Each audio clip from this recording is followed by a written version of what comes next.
युद्धाच्या पार्श्वभूमीवर लेबनॉनमध्ये इस्रायलकडून करण्यात आलेल्या हल्ल्यामध्ये 2 पत्रकारांचा मृत्यू झालाय। दक्षिण लेबनॉनमध्ये पत्रकारांच्या कारला इस्रायली सैन्याने लक्ष्य केलं।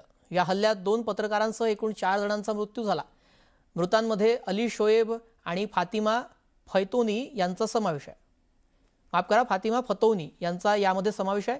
मिळालेल्या माहितीनुसार दोघेही कव्हरेजसाठी इथे जात होते आणि त्यांच्यावर हवाई हल्ला करण्यात आला। या हल्ल्यामध्ये फातिमा यांचे भाऊ आणि छायाचित्रकार मोहम्मद यांचा देखील मृत्यू झालाय। अली शोएब हे अल मिनार टीव्ही या हिजबुल्लाह समर्थित चॅनलचे रिपोर्टर होते, तर फातिमा फैतोनी या चॅनलच्या रिपोर्टर असल्याची माहिती आहे।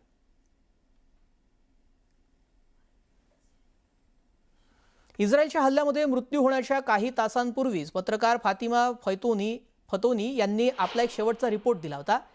फातिमा यांनी एक्सवर एक पोस्टही केली होती, ज्यामध्ये त्या लेबनॉनच्या अल तैयबा इथं उपस्थित होत्या आणि त्यांनी या संदर्भातला एक फोटो त्यांनी पोस्ट केला होता।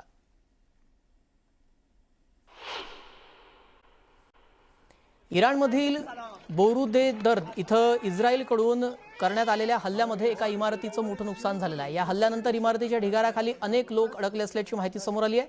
दरम्यान बचाव पथकानं रेस्क्यू ऑपरेशन दरम्यान ढिगाऱ्यातून एक लहान मुलाला जिवंत बाहेर काढलं।